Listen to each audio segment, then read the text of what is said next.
I'm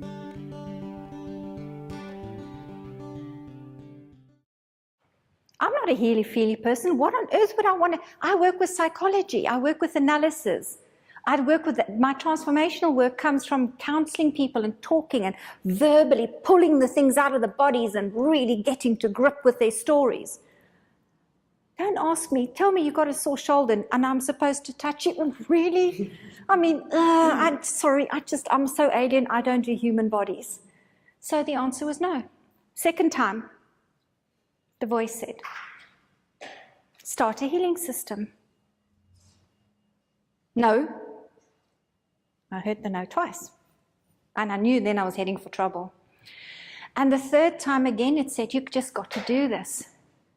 And I said, okay, I'll give it a go. But you do understand, I'm not a healer. I am not a healer. And slowly but surely, I started getting these visions. The first vision was not of silver spheres or lights at all. In fact, it looked something like this.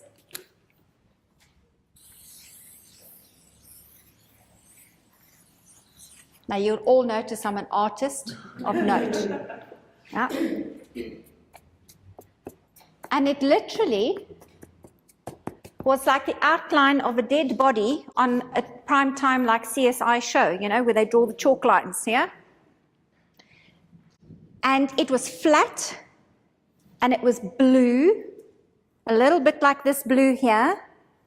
And you see all little sparkles in there, and it was sparkling, and it was sizzling, like it had electricity running through it. And this thing was buzzing. It was making a vibrational noise, went like this, and it was coming down and coming down and coming down. And in the vision, it went into this person that was in my visionary dream. And she kind of went like this, and she went, oh, that feels good. And I went, really? You've just been electrocuted. And immediately I got the words, there's a new spiritual blueprint available to humanity. And that's when I got scared, because I must bring through new stuff. Really? And how the heck do I get something like that to fall out of the sky into people's bodies? Where does it come from? What is it going to do? What if they get electrocuted? I don't know. I'm not a healer. But I was an analyzer, and I asked lots of questions. And that's always a good place to start. Why? Why? You know those 3-year-olds in the car? Why? Why are we going this? Why are we going there? Are we there yet? I felt a little bit like a child inquiring about a new toy that it was being given. And then, like I do, I asked a friend to come to my house, and I said, can I experiment on you, please? And she said, sure, yeah, no problem. She's a therapist I've been working with for years and years and years. She kind of is very psychic. So I thought you call the psychics in when you can't explain things, right? So she came and she lay down on the sofa, and I sat and I said, well, you can come down now, wherever you are. Yeah. And next thing, the whole energy in the room changed and around my client on the sofa. And I saw, again, exactly the same thing floating down, you know, like a piece of paper floating down, like a leaf falling off a tree in autumn, and went into her body. And she did a thing like this. And I thought, okay, well, she's still alive. I wouldn't know how to feel for a pulse, because I'm not a healer, I'm not a nurse, I don't know. Anyway, she comes out of it, and I said, so what happened? She says, oh, it was beautiful. She says, this blue electrical thing came floating down, exactly the same shape as my body, and came into my body. And I feel like a new person. And I went, oh, that's quite cool. So this healing thing is simple. I get them to lie down, call in something from the sky, something falls into their body, and I can do that. I didn't have to touch her. Yeah, I can do that. Little did I know.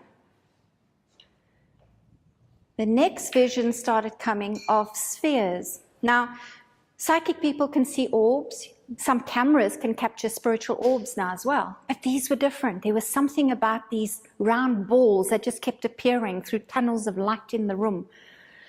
So literally imagine a tunnel coming from that door there, and it gets wider and wider, and it curls, and it dips, and it dives, and out pops the sphere.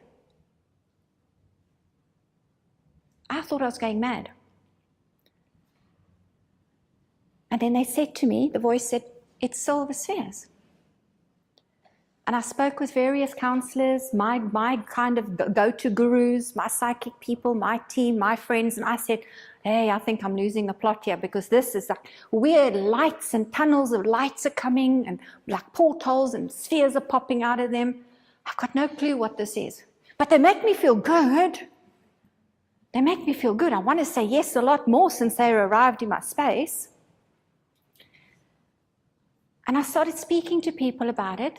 And the more I spoke to people, they said, oh, yes, no, I see spheres too, and they're silver. And I'm going, really? So I'm not nuts. There's something here. There's something going on here. And the information started coming down, and I was instructed by my teacher, the founder of the Color Mirrors system, who makes the beautiful bottles for us, Melissa Jolly. She said to me, write everything down. Sit down and write. So 5 o'clock, it had to be 5 o'clock in the morning, eh? I mean, you know, like really, I get woken up at 5 to start writing, and I haven't been able to break the habit. It's been 3 years. I still wake up at 5 in the morning. I used to like my cuddle in the morning till about 8. I lost it all since the silver spheres arrived. 5 o'clock I'm up, and I had to start writing, and weird stuff started coming out. And I'm thinking, I'm not writing this, and I don't know where this is coming from. And I kept writing, and I kept writing. And in the end, it felt like there was a system of healing called silver spheres. And there was a healing sphere to help you heal. And there was a wealth sphere that I didn't know what it did. I was just told there were 2 spheres.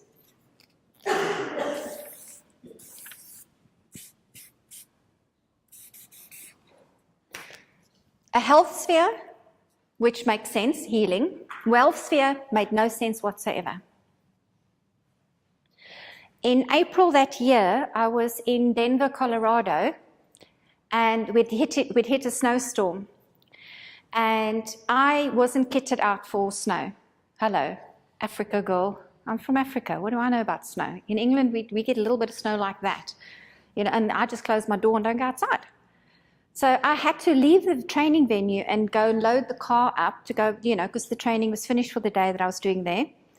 And I picked up my blue boxes, like very similar to that, with my bottles in, and I'm walking along, and the next thing, I'm sliding on ice underneath the snow that had fallen, and I fall and I cracked the wrist.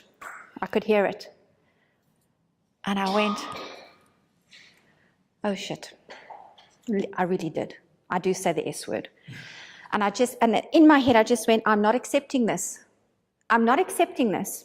I'm not finished with my trip to America. I still have to go to San Francisco. I'm not going to be in pain.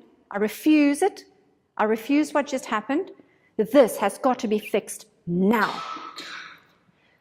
And the next thing, out popped from my heart a sphere, a bubble. I don't know. I just said silver spheres because that's all I knew about healing at that point.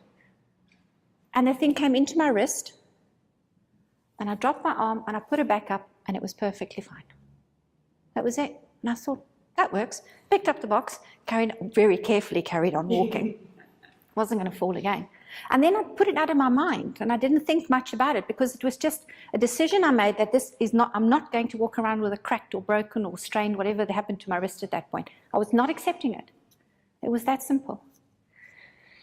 Didn't realize that I'd activated within me the ability to work with the spheres for healing.